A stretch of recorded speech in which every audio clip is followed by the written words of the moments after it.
Hi friends, welcome to Kavitha's kitchen. ఇవాళ మా recipe mutton గోంగూర. మీరు ఎప్పుడు చేసిన పర్ఫెక్ట్ టేస్ట్ రావాలంటే ఇలా ఒకసారి ట్రై చేసి చూడండి. మటన్ గోంగూరని మామూలుగా ఒక్కొక్క ప్రాసెస్లో చేసుకుంటూ ఉంటారు.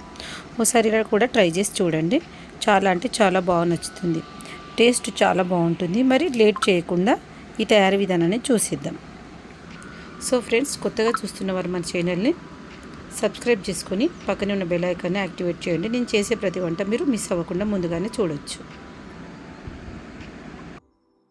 ఈ మటన్ గోంగూర కోసం నేను 1/2 kg మటన్ను శుభ్రంగా కడిగి పెట్టుకున్నానండి.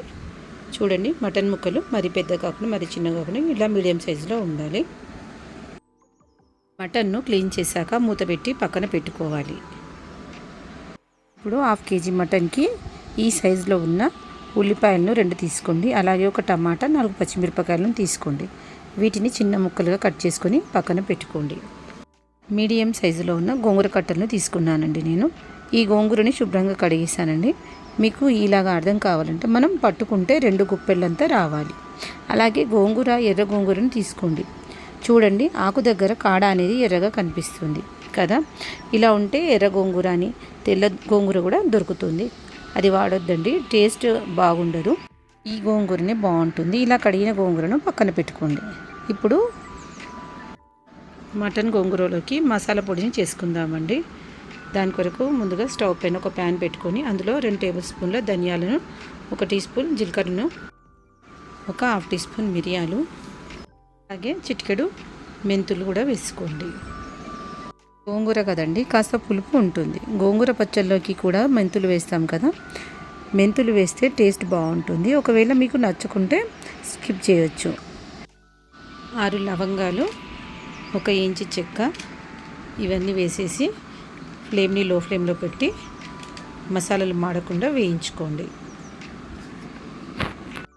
ఇలా అప్పటికప్పుడు మసాలా పొడి చేసి వేసుకుంటే గోంగూర మటన్ చాలా బాగుంటుందండి టేస్ట్. ఇప్పుడు దోరగా వేగాయి కదా. ఇలా వేగిన తర్వాత స్టవ్ ఆఫ్ చేసి వీటన్నిటిని ఒక జార్లోకి తీసుకొని ఇలా పౌడర్ చేసుకోవాలి.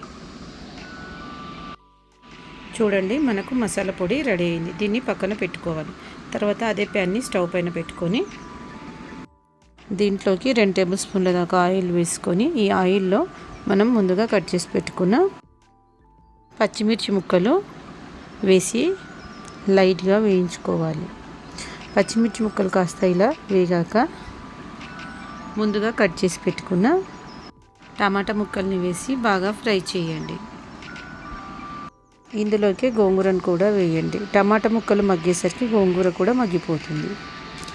ఈ గోంగూర వేసిన తర్వాత బాగా కలిపేసి ఫ్లేమ్ని లో ఫ్లేమ్లో పెట్టి ప్యాన్కి మూత పెట్టేసి గోంగూర మొత్తం అయ్యేంత వరకు మగ్గనివ్వండి. ఇప్పుడు చూడండి, మూత తీసి చూపిస్తున్నాను. గోంగూర టమాటా ముక్కలు బాగా మెత్తగా మగ్గిపోయాయి కదా. ఇప్పుడు ఇలా మగ్గిన తర్వాత పప్పు కవ్వంతో కాస్త మెత్తగా అయ్యేటట్టుగా మెదుపుకోండి. మిక్సర్ జార్లోకైనా వేసుకోవచ్చు, కానీ మిక్సర్ జార్లో వేస్తే టేస్ట్ వేరేగా ఉంటుందండి. పప్పు గుత్తితో మెదుపుకుంటే ఆ టేస్టే వేరేగా ఉంటుంది. ఇప్పుడు చూడండి, నేను ఈ స్టిక్తోనే చేస్తున్నానండి. మొత్తం ఇలా మెత్తగా అయిపోయింది. మీరు ఇలా అవ్వకుంటే పప్పు కవ్వంతోనైనా మెదిపేయచ్చు. ఇప్పుడు చూడండి, మీకు ఎంత వీలైతే అంత మెదుపుకోండి. ఓసారి బాగా కలిపేసి స్టవ్ ఆఫ్ చేసేసి పక్కకు పెట్టుకోండి.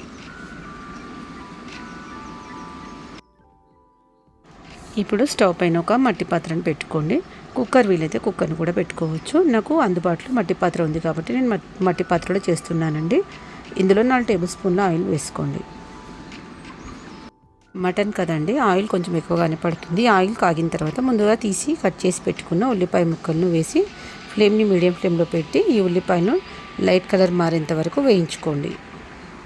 ఉల్లిపాయ ముక్కలు కాస్త వేగిన తర్వాత ఒక 2 రెమ్మల కరివేపాకుని, సరిపడా ఉప్పును వేసి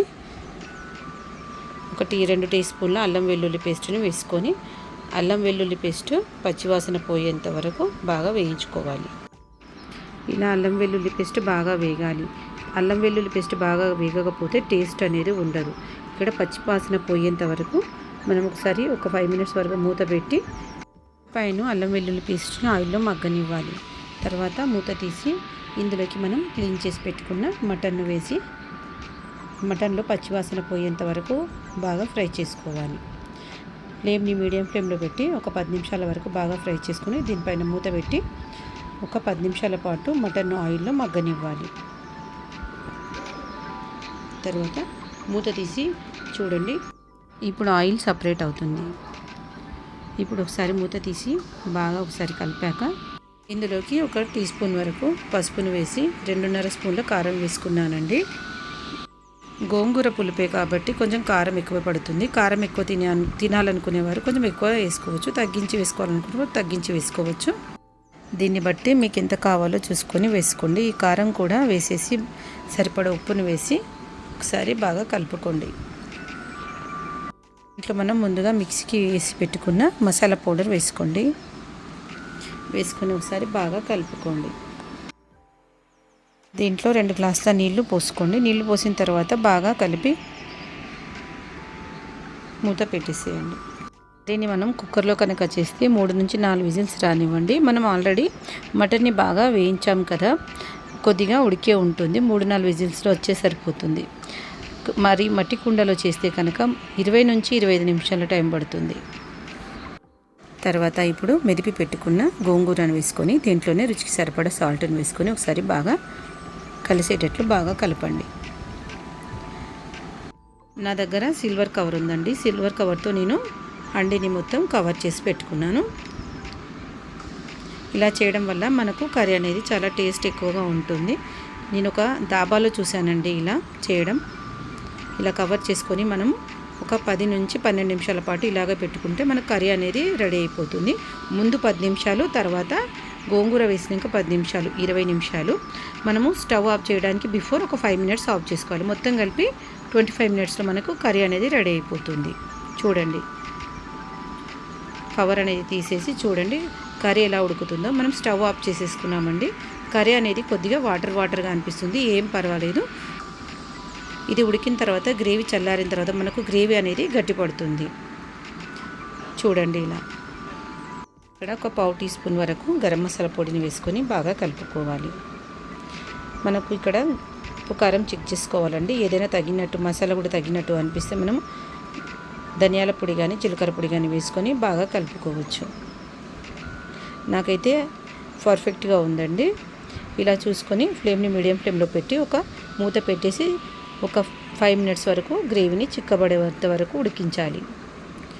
5 నిమిషాల తర్వాత మూత తీసి చూడండి, ఇది ఆల్మోస్ట్గా రెడీ అయిపోయిందండి. దీన్ని వేరే బౌల్లోకి డిష్ అవుట్ చేసుకోవాలి. ఇది వేడివేడి రైస్లోకి పుల్కాలోకి చాలా అంటే చాలా బాగుంటుందండి. ఈ రెసిపీ కనుక నచ్చినట్లయితే లైక్ చేయండి, షేర్ చేయండి, సబ్స్క్రైబ్ చేయండి. Thanks for watching Kavitha's kitchen. Thank you.